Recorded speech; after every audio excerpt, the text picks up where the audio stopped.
പക്ഷേ ഇപ്പൊ ബോർഡ് എക്സാമിനേക്കാൾ കൂടുതൽ നിങ്ങൾ ടെൻഷൻ അടിക്കുന്നത് നിങ്ങളുടെ മോഡൽ എക്സാം ആലോചിച്ചായിരിക്കും അല്ലെ.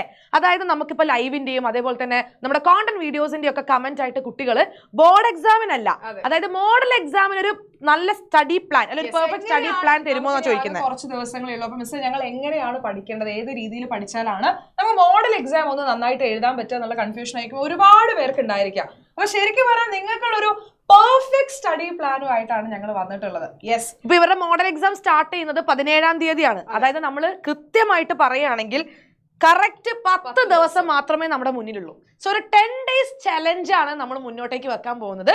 ഇത് നിങ്ങൾക്ക് എഫക്റ്റീവ് ആയിരിക്കും, കാരണം ഞങ്ങൾ നല്ല രീതിയിൽ തന്നെ ആലോചിച്ചുണ്ടാക്കിയ ഒരു പെർഫെക്റ്റ് സ്റ്റഡി പ്ലാൻ ആണ്. സോ അത് എനിക്ക് തോന്നുന്നു എല്ലാ കുട്ടികൾക്കും കവർ ചെയ്യുന്ന രീതിയിൽ അല്ലെ, ആവറേജ് കുട്ടികളായിക്കോട്ടെ, ഇല്ലെങ്കിൽ നല്ല നന്നായിട്ട് പഠിക്കുന്ന, അതായത് നന്നായിട്ട് പഠിക്കുന്ന ഇൻ ദ സെൻസ് ഇപ്പൊ ഓൾറെഡി എല്ലാം പെർഫെക്റ്റ് ആയിട്ട് പഠിച്ചു വെച്ചിട്ട് ഇനി റിവൈസ് ചെയ്താൽ മതി എന്നുള്ള കുട്ടികളുണ്ടാവും. അപ്പൊ അവർക്കൊക്കെ യൂസ് ചെയ്യാൻ പറ്റുന്ന ഒരു സ്റ്റഡി പ്ലാനുമായിട്ടാണ് ഞങ്ങൾ ഇന്ന് വന്നിരിക്കുന്നത്. ആദ്യം മുതലായിട്ട് കാര്യം പറയാനുള്ള, ഇപ്പൊ നിങ്ങളിപ്പോ ഈ ഒരു 10 ദിവസം കൊണ്ട് നിങ്ങൾക്ക് പുതിയതായിട്ട് ഒരു ചാപ്റ്റർ പഠിച്ചെടുക്കുക. നിങ്ങളിപ്പോൾ ഓൾറെഡി പഠിച്ചിരിക്കുകയായിരിക്കും, കുറെ കാര്യങ്ങളൊക്കെ നിങ്ങൾ നോക്കിയിരിക്കുകയായിരിക്കും, കുറച്ച് ബുദ്ധിമുട്ടുള്ള ടോപ്പിക്സും അല്ലെങ്കിൽ കൺഫ്യൂഷനുള്ള ഭാഗങ്ങളൊക്കെ ഉണ്ടായിരിക്കും. അപ്പോൾ എന്ത് ചെയ്യുക, ഈ പറയുന്ന പോലെ തന്നെ ഇപ്പൊ ഈ ഒരു 10 ദിവസത്തിൽ ഇനി എല്ലാ ചാപ്റ്ററും ആദ്യത്തെ ചാപ്റ്റർ തൊട്ട് പുതിയതായിട്ട് പഠിച്ചെടുക്കുക, അങ്ങനത്തെ ഒരു സ്റ്റഡി പ്ലാൻ അല്ല. നിങ്ങൾക്ക് അറിയുന്ന കാര്യങ്ങളും ഇനി നിങ്ങൾക്ക് കുറച്ച് സംശയങ്ങളുള്ള കാര്യങ്ങളും ഒക്കെ നമുക്ക് ക്ലിയർ ചെയ്തിട്ട് എങ്ങനെ ഈ 10 ദിവസം കൊണ്ട് മോഡൽ എക്സാമിന് നല്ല മാർക്ക് വാങ്ങാം എന്നുള്ളൊരു കാര്യമാണ് ഇവിടെ പറയാനായിട്ട് പോകുന്നത്. നമ്മൾ പറഞ്ഞ പോലെ തന്നെ ഇത് ഓരോ കുട്ടികൾക്കും അല്ലെ, അതായത് ഡിഫറെന്റ് ആയിരിക്കും. ഇപ്പൊ നേരത്തെ ഞാൻ പറഞ്ഞു, അതായത് ആവറേജ് കുട്ടികൾ എന്ന് ഉദ്ദേശിച്ചത് എന്താണെന്ന് വെച്ചാൽ ചിലപ്പം എക്സാം സമയത്ത് എന്താ പറയാ കുറെ ടോപ്പിക്സ് കവർ ചെയ്യേണ്ടിയിരിക്കുന്ന കുറെ കുട്ടികൾ ഉണ്ടാവും. അതേ സമയത്ത് ഓൾറെഡി കുറെ ചാപ്റ്റേഴ്സ് അന്നാന്ന് കൃത്യമായ സ്കെഡ്യൂൾ വെച്ചിട്ട് പഠിച്ചു വന്ന കുറെ കുട്ടികൾ ഉണ്ടാവും. അതാണ് നേരത്തെ പറഞ്ഞൊരു ഡിഫറൻസ്. അല്ലാതെ ഇവര് കമന്റ് ചെയ്യും പഠിക്കുന്ന കുട്ടികൾ പഠിക്കുന്ന കുട്ടികൾ അങ്ങനെയല്ല കേട്ടോ. നിങ്ങൾക്ക് തന്നെ അറിയും നിങ്ങളിപ്പോ ഏത് ലെവലിലാണ് നിൽക്കുന്നത്. അതാണ് ഓക്കെ. ഇപ്പൊ നിങ്ങൾ എത്ര പഠിച്ചു കഴിഞ്ഞു, അല്ലെങ്കിൽ ഇപ്പൊ എല്ലാവർക്കും ഒരേപോലെ കൃത്യം ഇനി 10 ചാപ്റ്റർ പഠിക്കാനിരിക്കുന്നത് 15 ചാപ്റ്റർ അങ്ങനെ ആയിരിക്കില്ല. ചിലർക്ക് കുറച്ച് കൂടുതലുണ്ടാവും, ചിലർക്ക് കുറച്ച് കുറവുണ്ടാവും. അപ്പൊ നിങ്ങൾ ഏത് ലെവലിൽ നിൽക്കുന്നു എന്നുള്ള കൃത്യമായിട്ടുള്ള ധാരണ നിങ്ങൾക്കാണുള്ളത്. അപ്പൊ അതിനനുസരിച്ച് നിങ്ങൾ എന്ത് ചെയ്യുക, ഈ ഒരു ടൈം ടേബിളിൽ നിങ്ങൾക്ക് അങ്ങോട്ടും ഇങ്ങോട്ടും ഒക്കെ എന്ത് ചെയ്യാം, മാറ്റങ്ങൾ വരുത്താൻ പറ്റും. അതായത് അത് ഇൻഡിവിജ്വൽ ഫ്രീഡം ആണ്. അതായത് നിങ്ങളുടെ കേപ്പബിലിറ്റി അനുസരിച്ച് നിങ്ങൾ എന്ത് ചെയ്യുക, നിങ്ങൾ അതിനനുസരിച്ച് മാറ്റം വരുത്തുക. എന്നാലും നിങ്ങൾക്ക് ഒരു ഐഡിയ എന്തായാലും ഈ ഒരു സ്റ്റഡി പ്ലാനിന് കിട്ടും. ഇനി അതല്ല മിസ് ചെയ്തൊരു പെർഫെക്റ്റ് സ്റ്റഡി പ്ലാൻ ആണ്, ഇത് തന്നെയാണ് ഞങ്ങൾ ഇനി ഫോളോ ചെയ്യാൻ പോകുന്നതെങ്കിൽ അങ്ങനെയും നിങ്ങൾക്ക് ചെയ്യാൻ പറ്റും. അങ്ങനെയാണെങ്കിൽ മോഡൽ എക്സാം നിങ്ങൾക്ക് പെർഫെക്റ്റ് ആയിട്ട് നിങ്ങൾക്ക് എക്സാം എഴുതാൻ പറ്റും കേട്ടോ. 10 ദിവസം അല്ലെ, 10 ദിവസത്തിൽ നമുക്ക് പഠിക്കാനുള്ളത്, ഓരോ വിഷയത്തിൽ നമുക്ക് പഠിക്കാനുള്ളതെന്ന് പറഞ്ഞാൽ ഇത്രയും ചാപ്റ്റേഴ്സ് ഉണ്ടായിരിക്കും. ഇത് കൂടാതെ നമ്മുടെ ലാംഗ്വേജും ഉണ്ടായിരിക്കും. അതായത് ഫിസിക്സിൽ നിന്ന് 14 ചാപ്റ്റേഴ്സ്, കെമിസ്ട്രിയിൽ നിന്ന് 9 ചാപ്റ്റേഴ്സ്, മാത്സിൽ 14 ചാപ്റ്റേഴ്സ്. ഏറ്റവും കൂടുതൽ ചാപ്റ്റേഴ്സിന്റെ എണ്ണം വരുന്നത് ബയോളജിയിലാണ്, 19 ചാപ്റ്റേഴ്സ് ആണ്. കമ്പ്യൂട്ടർ സയൻസിൽ നിങ്ങൾക്ക് 12 ചാപ്റ്റേഴ്സ് ഇങ്ങനെയായിരിക്കും ഉണ്ടായിരിക്കും. അപ്പൊ മൊത്തം നമ്മൾ നോക്കുകയാണെന്നുണ്ടെങ്കിൽ ബയോമാത്സിലുള്ളവർക്ക് 56 ചാപ്റ്റേഴ്സും കമ്പ്യൂട്ടർ സയൻസ് ആണെങ്കിൽ 49 ചാപ്റ്റേഴ്സും ആയിരിക്കും ഉണ്ടായിരിക്കാം. അപ്പൊ ഇവിടെ നമ്മൾ കൊടുത്തിരിക്കുന്ന ടൈം ടേബിളിൽ ബയോളജി എന്ന് കാണുന്ന ഭാഗത്ത് കമ്പ്യൂട്ടർ സയൻസുകാർ എന്ത് ചെയ്യുക, അവരുടെ സബ്ജക്ട് പഠിക്കാം. അപ്പൊ ആ രീതിയിലാണ് ഇത് അറേഞ്ച് ചെയ്തിട്ടുള്ളത് കേട്ടോ. യെസ്, അപ്പൊ അങ്ങനെയാണെങ്കിൽ ഇതാണ് നിങ്ങളുടെ ടൈം ടേബിൾ. ടൈം ടേബിൾ എല്ലാവരും കണ്ടിട്ടുണ്ടാവുമല്ലോ എന്നുള്ളൊരു വിശ്വാസത്തിലാണ് ഞങ്ങൾ ഇരിക്കുന്നത്. യെസ്, അപ്പൊ 17-ാം തീയതിയാണ് ഞങ്ങൾ ഓൾറെഡി പറഞ്ഞല്ലോ, 10 ദിവസം നമുക്ക് മുന്നോട്ടേക്കുള്ളൂ. 10 days ചലഞ്ച് ആണ്. 17-ാം തീയതിയാണ് നമ്മുടെ പരീക്ഷ സ്റ്റാർട്ട് ചെയ്യുന്നത്, തിങ്കളാഴ്ച ഫോർനൂൺ. അറിയാലോ, ഒരു ദിവസം 2 പരീക്ഷ വെച്ചിട്ടാണ് നേരിടാൻ പോകുന്നത് കേട്ടോ. അപ്പൊ ഫോർനൂണിൽ നിങ്ങൾക്ക് എന്തുണ്ട്, സെക്കൻഡ് ലാംഗ്വേജ് മലയാളം അല്ലെങ്കിൽ ഹിന്ദി അല്ലെങ്കിൽ എന്താണോ സെക്കൻഡ് ലാംഗ്വേജ് അത് ഉണ്ടാകും. ഓക്കെ, ആഫ്റ്റർനൂൺ ആണ് നിങ്ങൾ ഇംഗ്ലീഷ് എഴുതാൻ പോകുന്നത് അല്ലേ.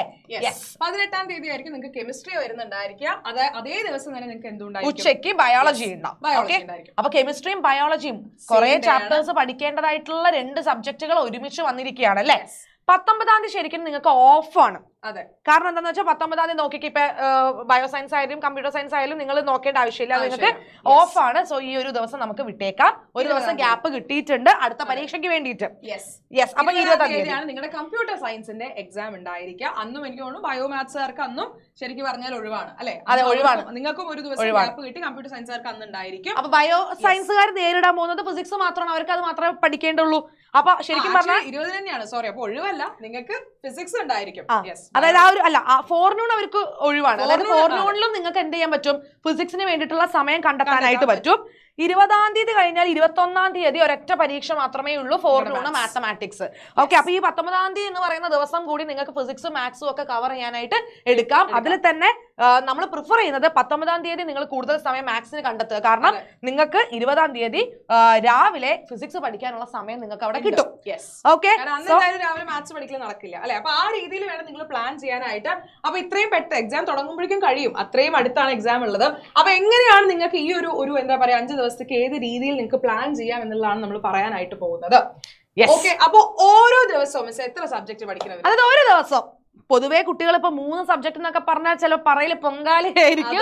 പക്ഷെ 10 ദിവസം കൊണ്ട് മോഡൽ എക്സാം നന്നായിട്ട് എഴുതണം എന്നുണ്ടെങ്കിൽ ഒരു ദിവസം നിങ്ങൾ 1 മണിക്കൂർ വെച്ചിട്ട് 3 സബ്ജക്ട്സ് പഠിക്കണം. അതായത് 3 മണിക്കൂർ നിങ്ങൾ പഠിക്കാനിരിക്കണം, 3 സബ്ജക്ട് കവർ ചെയ്യണം. അത് എന്തുകൊണ്ടാണ് ഞങ്ങൾ പറയുന്നത്? ശരി, നമ്മൾ വളരെ റിലാക്സ്ഡ് ആയിട്ട് എക്സാം ആണ്, ബോർഡ് എക്സാം ആണ് വരുന്നത്. 3 മണിക്കൂർ സത്യം പറഞ്ഞാൽ വളരെ കുറവാണ്. എന്നാൽ പോലും ആ 3 മണിക്കൂറിൽ നിങ്ങൾക്ക് കുറെ കാര്യങ്ങൾ പഠിച്ചെടുക്കാൻ പറ്റും എന്നുള്ള രീതിയിലാണ് നമ്മൾ ഇവിടെ ആഡ് ചെയ്തിട്ടുള്ളത് കേട്ടോ. അതെ, അപ്പൊ ഈ 3 സബ്ജക്ട് എന്ന് പറയാൻ കാരണം എന്താണെന്നറിയോ? സെയിം സബ്ജക്ട് തന്നെ നിങ്ങൾ 3 മണിക്കൂർ ഇരുന്ന് പഠിച്ചാൽ നിങ്ങൾക്ക് ചടയ്ക്കും, ബോറടിക്കും, ഉറക്കം വരും, കുറെ സീൻസ് ഉണ്ട്.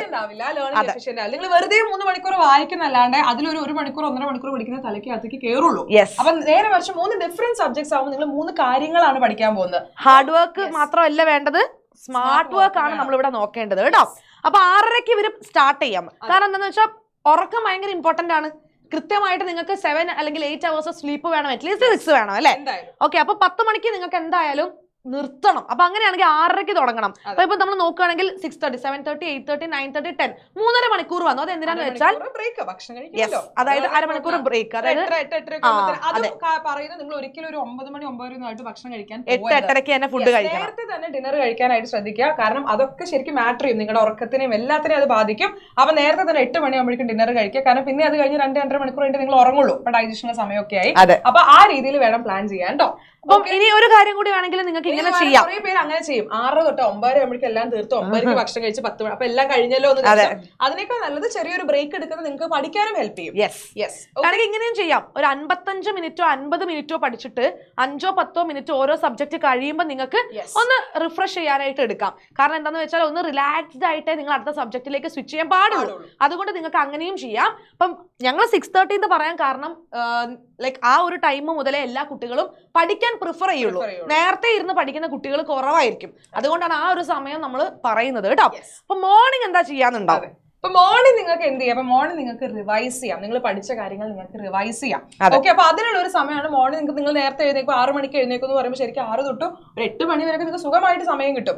അപ്പൊ ആ സമയത്ത് റിവൈസ് ചെയ്യാം. ഇനി അല്ല, ഇപ്പൊ ചില കുട്ടികൾക്ക് വളരെ പ്രൊഡക്റ്റീവ് ആയിട്ട് തോന്നുന്നത് രാവിലെ ആയിരിക്കും. രാവിലെ എഴുന്നേറ്റ് പഠിക്കാൻ പ്രിഫർ ചെയ്യുന്നവരുണ്ടാവും. അപ്പൊ നിങ്ങൾക്ക് എന്ത് ചെയ്യാം? രാവിലെയുള്ള ആ 2 മണിക്കൂർ നമ്മൾ ഈ പറയുന്ന 3 സബ്ജക്റ്റുകൾ 2 എണ്ണം വേണമെങ്കിൽ രാവിലെ പഠിക്കാം, അല്ലെങ്കിൽ 1 എണ്ണം രാവിലെ പഠിച്ച് വൈകിട്ടത്തേക്കുള്ള ലോഡ് കുറച്ച് വൈകിട്ട് റിവൈസ് ചെയ്യാം. അതൊക്കെ ഞാൻ ഇപ്പൊ നമ്മൾ നേരത്തെ പറഞ്ഞ പോലെ അങ്ങോട്ടും ഇങ്ങോട്ടും അത് ഇൻഡിവിജ്വൽ ഫ്രീഡം എടുത്തിട്ട് നിങ്ങൾ അത് ചെയ്തോളൂ. അപ്പം ശരിക്കും ഇപ്പൊ മോർണിംഗ് അധിക കുട്ടികൾ എനിക്ക് തോന്നുന്നു റിവിഷന് വേണ്ടിയിട്ടായിരിക്കും ഉപയോഗിക്കുന്നുണ്ടാവുക. അതായത് നിങ്ങൾ തലേ ദിവസം ഈ 3 സബ്ജക്ട് പഠിച്ചല്ലോ, ഈ പഠിച്ച കാര്യങ്ങളൊക്കെ റിവൈസ് ചെയ്തിട്ടില്ലെങ്കിൽ നിങ്ങൾക്ക് ഓർമ്മ ഉണ്ടാവില്ല, മറന്നുപോകും. അപ്പൊ നമ്മൾ 1-2 തവണ റിവൈസ് ചെയ്യുന്നതാണ് ഏറ്റവും ബെറ്റർ. അപ്പൊ തലേ ദിവസം നിങ്ങൾ അതൊക്കെ വൃത്തിയായിട്ട് പഠിച്ചു, പിറ്റേ ദിവസം നിങ്ങൾ എന്ത് ചെയ്യുക, കൃത്യമായിട്ട് അതിനെ റിവൈസ് ചെയ്യാം. ഇനി അതിൽ ഇങ്ങനെ ചെയ്യാം, അതായത് ഇപ്പൊ നമ്മൾ ഫിസിക്സിൽ യൂണിറ്റ്സ് ആൻഡ് മെഷർമെന്റ്സ് എന്ന് പറയുന്ന ചാപ്റ്റർ, മാത്സിൽ സെറ്റ്സ്, അതേപോലെ തന്നെ നമ്മളിപ്പം ബയോളജി എടുത്ത് നോക്കുകയാണെങ്കിൽ അതിലിപ്പം ലിവിംഗ് വേൾഡ്, സ്ട്രക്ചറൽ, അങ്ങനെയുള്ള കുറെ ചാപ്റ്റേഴ്സ്. ആ സിമ്പിൾ ചാപ്റ്റേഴ്സ് വേണമെങ്കിൽ നിങ്ങൾക്ക് തലേ ദിവസം ഇരുന്ന് പഠിക്കാതെ മോർണിംഗ് മാത്രം ഇരുന്ന് നിങ്ങൾക്ക് നിങ്ങൾക്ക് റിവൈസ് ചെയ്യാൻ സമയം കിട്ടും. ചെറിയ ചാപ്റ്റേഴ്സ് ആണ്, അപ്പൊ ബാക്കിയുള്ള റിവൈസ് ചെയ്യാനുള്ള സമയം കിട്ടും. അതൊക്കെ നിങ്ങൾക്ക് നിങ്ങളുടെ ഒരു ഇതനുസരിച്ച് അങ്ങോട്ടും ഇങ്ങോട്ടും ഒക്കെ മാറ്റാം. അപ്പൊ അങ്ങനെയാണെങ്കിൽ എങ്ങനെയാണ് ഈ 10 ദിവസം നമ്മൾ ഇത് പ്ലാൻ ചെയ്തിരിക്കുന്നത്? അപ്പൊ നമ്മൾ ഓരോ ദിവസവും നിങ്ങൾ ശ്രദ്ധിക്കുക, നമ്മൾ ലാംഗ്വേജിനും കൃത്യമായിട്ട് സമയം കൊടുത്തിട്ടുണ്ട്. ലാംഗ്വേജ് നിങ്ങൾ കൊടുക്കുന്ന സമയം കൊണ്ട് തന്നെ മാക്സിമം പഠിച്ചു തീർക്കുക കാര്യങ്ങൾ. കാരണം ലാംഗ്വേജ് നമ്മൾ കൊടുത്തിരിക്കുന്ന ഡേയ്സ് കുറവാണ്. ഓക്കെ, അപ്പൊ കുറവ് ഇൻ ദ സെൻസ് ഇപ്പൊ ഇംഗ്ലീഷും മലയാളം ഒക്കെ ആണെങ്കിൽ അത് നിങ്ങളുടെ സെക്കൻഡ് ലാംഗ്വേജ് ഏതാണോ അപ്പൊ സെക്കൻഡ് ലാംഗ്വേജ് എടുക്കാൻ നിങ്ങൾക്ക് ഈ പറയുന്ന പോലെ 5 ദിവസം എന്തായാലും കിട്ടുന്നുണ്ട്. ഓക്കെ, അപ്പൊ അതിൽ ഓരോ ദിവസം ഇപ്പൊ ഈ പറയുന്ന പോലെ ബയോളജിക്ക് പകരം നമ്മൾ കമ്പ്യൂട്ടർ സയൻസ് നിങ്ങൾ ഇവിടെ പഠിക്കുക കേട്ടോ. എം എന്ന് കൊടുത്തിരിക്കുന്നത് മാത്സ് ആണ്, P physics, C chemistry, B biology അല്ലെങ്കിൽ CS ആൻഡ് ഇംഗ്ലീഷും സെക്കൻഡ് ലാംഗ്വേജും. ഓക്കെ, അപ്പൊ ഫസ്റ്റ് ഡേ എന്ന് പറയുന്നത് നിങ്ങൾക്ക് ഈ പറയുന്ന 3 മണിക്കൂറിൽ നിങ്ങൾ മാത്സും ഇംഗ്ലീഷും ഫിസിക്സും.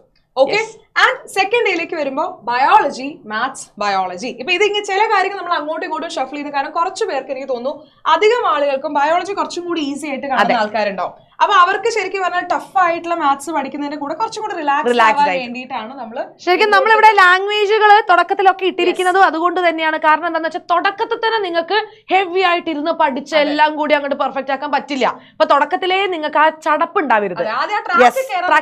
കയറി കഴിഞ്ഞാൽ പിന്നെ നിങ്ങൾക്ക് എങ്ങനെ പഠിക്കാനും കുഴപ്പമുണ്ടാവില്ല. അതുകൊണ്ട് നമ്മൾ ഇങ്ങനത്തെ ഒരു കോമ്പിനേഷൻ ആണ് കൊടുത്തിരിക്കുന്നത് കേട്ടോ. അപ്പൊ maths, English, physics, biology, maths, biology, maths, English, chemistry, maths, English, physics, maths second language chemistry, physics second language chemistry. ഇങ്ങനെയാണ് നമ്മൾ 6 ദിവസം പോകുന്നത്. ഇപ്പോഴേക്കും നിങ്ങൾ എന്തായിട്ടുണ്ടാവും?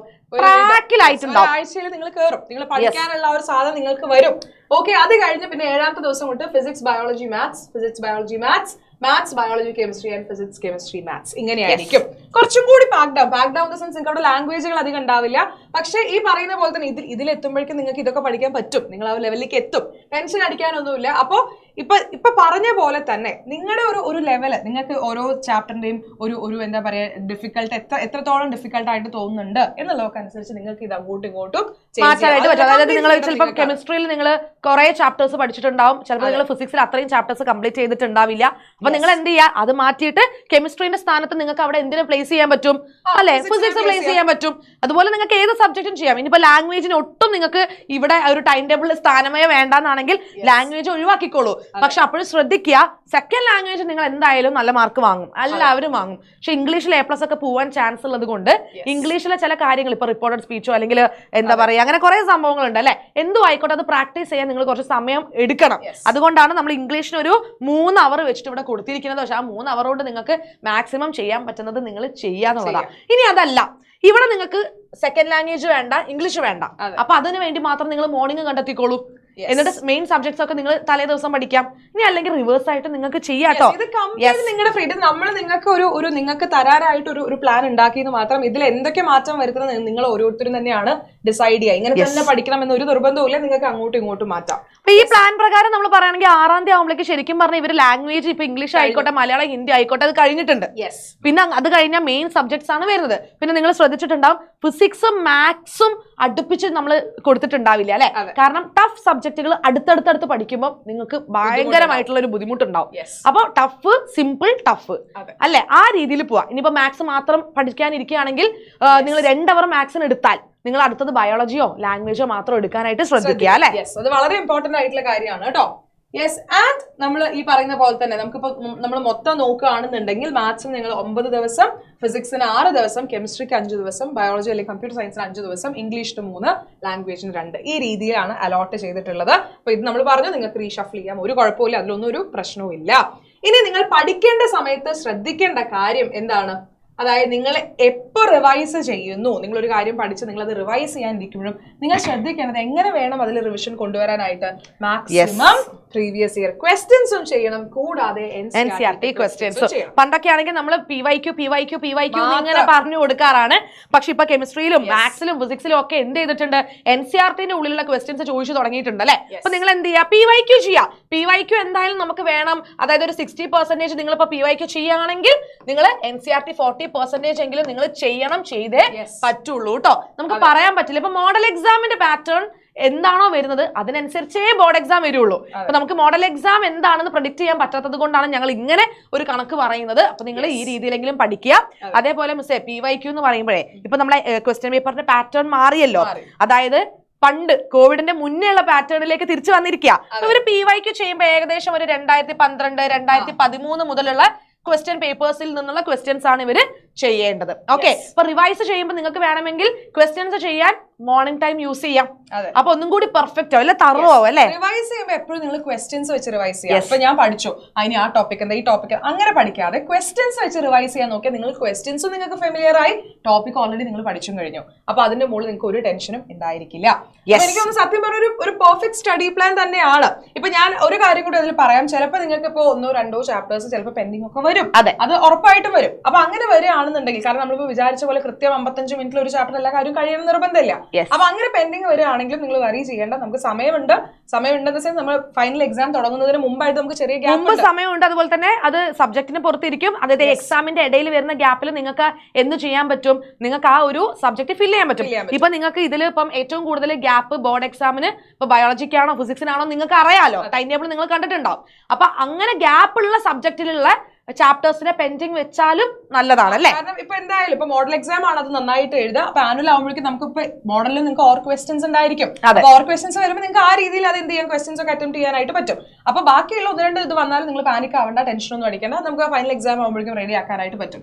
ഇതിൽ ഒരു കാര്യം കൊണ്ട് ഞാൻ പറയാം, വളരെ ഇമ്പോർട്ടന്റ് ആയിട്ടുള്ള കാര്യം, നമ്മളിപ്പോ 10 ദിവസമാണ് നമുക്ക് ബാക്കിയുള്ളത്. 10 ദിവസം ആവുമ്പോൾ നമ്മൾ ആ സീരിയസ്നെസ്സോട് കൂടി വേണം പഠിക്കാതിരിക്കാൻ. ആദ്യം ചെയ്യേണ്ട കാര്യം, കയ്യിലുള്ള ഫോൺ എടുത്ത് അങ്ങോട്ട് മാറ്റി വെക്കുക. വാട്സപ്പ്, ഇൻസ്റ്റാഗ്രാം, യൂട്യൂബ്, റീൽസോളികൾ ആവാതിരിക്കുക, എല്ലാം മാറ്റി വെക്കുക. മാർച്ച് കഴിഞ്ഞോട്ടെ. സാക്രിഫൈസ് ചെയ്യേണ്ടത് എനിക്ക് തോന്നുന്നു ആകെ കൂടി പോയ ഒരു 2 മാസത്തിന്റെ ഉള്ളിലേ ഉള്ളൂ അല്ലെ? 2 മാസം ആവുമ്പോഴേ എക്സാം കഴിഞ്ഞു. അപ്പൊ അത്ര നാള് കുറച്ച് കാര്യങ്ങൾ എന്റർടൈൻമെന്റും കാര്യങ്ങളൊക്കെ ഒന്ന് ചെറുതായിട്ട് മാറ്റി വെക്കുക. ഇപ്പൊ ഈ പറയുന്ന പോലെ നിങ്ങൾ ഒരു 50 മിനിറ്റ് പഠിച്ചു കഴിഞ്ഞാൽ 5 മിനിറ്റ് ബ്രേക്ക് ഇടുമ്പോൾ നിങ്ങൾക്ക് ഒരു പാട്ട് കേൾക്കാം, അതിലൊന്നും കുഴപ്പമില്ല. പക്ഷെ നമുക്കറിയാം 5 മിനിറ്റിൽ ഇരുന്നാൽ അത് 15ഉം 20ഉം 25 മിനിറ്റ് പോകുമ്പോൾ നമ്മൾ വെറുതെ സമയം കളയാണ്, ഒരു സബ്ജക്റ്റിനുള്ള സമയം കളയാണ്. അപ്പൊ അത്രയും സീരിയസ് ആയിട്ട് തന്നെ പഠിക്കാനായിട്ട് ശ്രദ്ധിക്കുക. കുറച്ച് കാര്യങ്ങളൊക്കെ മാറ്റാം, വേണമെങ്കിൽ ഇതിന്റെ ഇടയിലൊക്കെ ഒന്ന് എഴുന്നേറ്റ് നടന്നും ഒക്കെ വരാം, അതൊക്കെ ചെയ്യാം. അപ്പൊ നമ്മൾ ഇതിൽ ചാപ്റ്റേഴ്സ് കൊടുത്തിട്ടില്ലാത്തത് എന്തുകൊണ്ടാന്ന് വെച്ചാൽ ഇതുപോലെ തന്നെ ഓരോ കുട്ടികളും ഏത് ചാപ്റ്റർ ആണ് പഠിക്കേണ്ടത് എന്നുള്ളത് ആ കുട്ടികൾക്കല്ലേ അറിയുള്ളൂ. അപ്പൊ നമ്മളിപ്പം ഈ ചാപ്റ്റേഴ്സ് എന്ന് പറഞ്ഞ് സ്ട്രിക്റ്റ് ആയിട്ട് പറഞ്ഞാൽ അത് പല കുട്ടികൾക്കും സ്വീകരിക്കാൻ പറ്റില്ല. കാരണം അവർക്ക് അറിയുന്ന ചാപ്റ്റേഴ്സും അറിയാത്ത ചാപ്റ്റേഴ്സും വേറെ വേറെയാണ്. സോ നിങ്ങൾ ആദ്യം ഇത് കിട്ടിക്കഴിഞ്ഞാൽ ആദ്യം ചെയ്യേണ്ടത് നിങ്ങൾ സ്വന്തമായിട്ട് ഒരു പെർഫെക്റ്റ് ടൈം ടേബിൾ സെറ്റ് ചെയ്യാം. ഓക്കെ, ഇതനുസരിച്ച് ഒരു ടൈം ടേബിൾ സെറ്റ് ചെയ്യുക. ടൈം ടേബിൾ നിങ്ങൾ കൊടുക്കേണ്ടത് ഓരോ സബ്ജക്റ്റിലും ഏതൊക്കെ ചാപ്റ്റേഴ്സ് ആണ് ഈ പറയുന്ന ദിവസങ്ങളിൽ കവർ ചെയ്യേണ്ടത് എന്നാണ് കേട്ടോ. കൺസിസ്റ്റന്റ് ആയിട്ട് ഇരുന്ന് പഠിക്കുക. പിന്നെ പഠിക്കാനിരിക്കുന്ന സ്ഥലം ഡൈനിങ് ടേബിളിന്റെ അടുത്ത് നേരെ നോക്കിയാൽ ടിവിയിൽ സീരിയൽ ഇതാ റൺ ചെയ്യുന്നു, അത് പാടില്ല കേട്ടോ. ഇപ്പൊ പാരന്റ്സ് സീരിയൽ കാണുന്ന ആൾക്കാരോ ടി വി കാണുന്ന ആൾക്കാരും പറയാ, അതായത് ഞാൻ നല്ല മാർക്ക് വാങ്ങുന്നത് നിങ്ങൾക്ക് കാണണോ, എന്നാ പിന്നെ പൂട്ടിക്കോ അല്ലേ? അല്ലെങ്കിൽ സ്വസ്ഥമായിട്ട് ഒരു റൂമിൽ ചെന്നിരുന്നിട്ട് കൃത്യമായിട്ട് നല്ല കാറ്റും വെളിച്ചുള്ള സ്ഥലത്തൊക്കെ ഇരുന്നിട്ട് പഠിക്കുക, നന്നായിട്ട് ഉറങ്ങുക, നന്നായിട്ട് ഭക്ഷണം കഴിക്കുക, വെള്ളം കുടിക്കുക അല്ലെ? കാരണം സമ്മർ ആണ്, നന്നായി ചൂടെടുക്കും, നമ്മൾ നല്ലോണം ഡീഹൈഡ്രേറ്റഡ് ആവും. അതുകൊണ്ട് വെള്ളമൊക്കെ കുടിച്ച് നല്ല ആരോഗ്യത്തോടെ ഇരുന്നാൽ സുഖസുന്ദരമായിട്ട് ഈ ബോർഡ് എക്സാമും അത് കഴിഞ്ഞ് വരുന്ന നമ്മുടെ മോഡൽ എക്സാമും അത് കഴിഞ്ഞ് വരുന്ന ബോർഡ് എക്സാമും നമുക്ക് സുഖമായിട്ട് ക്ലിയർ ചെയ്യാം. ഈ വീഡിയോ യൂസ്ഫുൾ ആയിരിക്കും. അതായത് ഇപ്പൊ ഈ വീഡിയോ മോഡൽ എക്സാമിനെ ബേസ് ചെയ്തിട്ടുള്ള ഒരു സ്റ്റഡി പ്ലാൻ ആണ്. ഇപ്പൊ നിങ്ങൾക്ക് ബോർഡ് എക്സാമിനെ ബേസ് ചെയ്തിട്ടുള്ള ഒരു സ്റ്റഡി പ്ലാൻ വേണമെന്നുണ്ടെങ്കിൽ എന്ത് ചെയ്യാം, താഴെ കമന്റ് ചെയ്യാം. നിങ്ങൾക്കുള്ള ഒരു ഇതുപോലെയുള്ള ഒരു പെർഫെക്റ്റ് സ്റ്റഡി പ്ലാൻ ആയിട്ട് ഞങ്ങൾ വരുന്നതായിരിക്കും. അപ്പൊ എന്ത് ചെയ്യുക, ഈ വീഡിയോ ലൈക്ക് ചെയ്യുക മറക്കരുത്. ആൻഡ് നിങ്ങളുടെ ഫ്രണ്ട്സിനൊക്കെ ഷെയർ ചെയ്ത് എല്ലാവരും ഇങ്ങനെ ഒരു സ്റ്റേജിൽ തന്നെ ആയിരിക്കും. ഇപ്പൊ എല്ലാവരുടെയും പേടി എന്ന് പറയുന്നത് മോഡൽ തന്നെ ആയിരിക്കും. അപ്പൊ എല്ലാവരിലേക്കും ഈ വീഡിയോ എത്തിക്കുക. അങ്ങനെയാണെങ്കിൽ നമുക്ക് ഇവര് എല്ലാം കണ്ടിട്ടുണ്ടാവില്ലോ മിസ്സേ അല്ലേ? നമ്മൾ സ്ഥലമൊക്കെ കൊടുത്തിട്ടുണ്ടല്ലോ. നിങ്ങൾക്ക് സ്ക്രീൻഷോട്ട് എടുക്കാനുള്ള സമയം, ഇത് നിങ്ങൾക്ക് സ്ക്രീൻഷോട്ട് എടുക്കാനുള്ള സമയമാണ്. ഇത് എടുത്തിട്ടുണ്ടല്ലോ. ഓക്കെ, ഇത് തന്നെയാണ് വേണ്ടത് അല്ലെ? അതാണ് വേണ്ടത്. ബാക്കിയൊക്കെ സിമ്പിൾ ആയിട്ടുള്ള കാര്യങ്ങളാണ്. അപ്പൊ അങ്ങനെയാണെങ്കിൽ നമുക്കൊരു അടുത്ത വീഡിയോയിൽ കാണാം അല്ലെ? Yes, by.